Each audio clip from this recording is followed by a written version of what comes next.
Goal శాసనసభ నియోజకవర్గంలో మన ఊరు మనబడి పథకంలో భాగంగా ఏ అయితే పాఠశాలలు ఆధునీకరిస్తుందో ప్రభుత్వము వాటిని క్షేత్రస్థాయిలో పరిశీలించాలని చెప్పేసి ఇక్కడికి వచ్చాము. గౌరవ శాసనసభ్యులు సోదరులు విఠల్ రెడ్డి గారి యొక్క నేతృత్వంలో ముదోల్ శాసనసభ నియోజకవర్గంలో విద్యారంగంలో మంచి కృషి జరుగుతూ ఉంది. ఈ మన ఊరు మనబడి పథకంలో భాగంగా నిర్మల్ జిల్లాలో మొత్తంగా 260 స్కూల్స్ 80,86 లక్షల పైగా నిధులతోటి ఆధునీకరిస్తూ ఉన్నాం. దాంట్లో ముధోల్లో ఈ నియోజకవర్గంలో 112 పాఠశాలలు 39,54 లక్షల రూపాయలతోటి ఇక్కడ పాఠశాలల్ని ఆధునీకరిస్తూ ఉన్నాం. గౌరవ ముఖ్యమంత్రి కేసీఆర్ గారు పేద ప్రజల విద్యార్థులు మధ్యతరగతి కుటుంబాల నుంచి వచ్చే విద్యార్థులు వీళ్ళందరికీ కూడా ప్రైవేటు కార్పొరేట్ పాఠశాలకు ధీటుగా ప్రభుత్వ పాఠశాలల్లో సౌకర్యాలు ఏర్పరచాలని చెప్పి ఈ మన ఊరు మనబడి కార్యక్రమంలో అన్ని పాఠశాలల్ని బాగు చేస్తూ ఉన్నాం.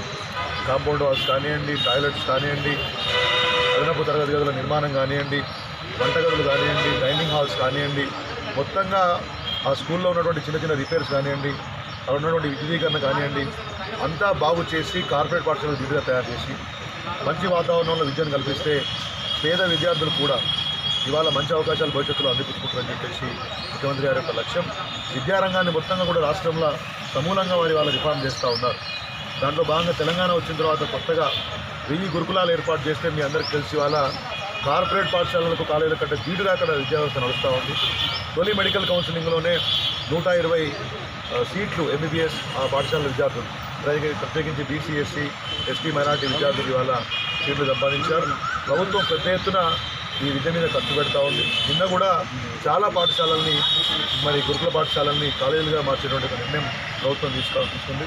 కాబట్టి మొత్తం దేశంలోనే ప్రభుత్వ విద్యారంగాన్ని అగ్రగామిగా నిలపాలి మన రాష్ట్రంలోని లక్ష్యంతో ముఖ్యమంత్రి గారు చేసినటువంటి యొక్క పనికి అనుగుణంగా మన ఊరు మనబడిలో వాళ్ళ పాఠశాలలో పనులు స్టార్ట్ అయినాయి. ఇక్కడ కూడా ఎమ్మెల్యే గారు ప్రత్యేకంగా శ్రద్ధ తీసుకొని క్షేత్రస్థాయిలో అన్ని పాఠశాలల్లో పనులు ప్రారంభించినారు.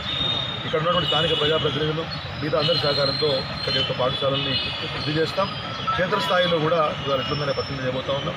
ఒకవైపు ప్రభుత్వం బ్రహ్మాండంగా విద్యా వ్యవస్థ గురించి పనిచేస్తూ ఉంటే ఇవాళ ప్రతిపక్ష నాయకులు కాంగ్రెస్ కానివ్వండి, బీజేపీ కానివ్వండి అవాకులు చవాకులు పేరుతూ ఉన్నారు.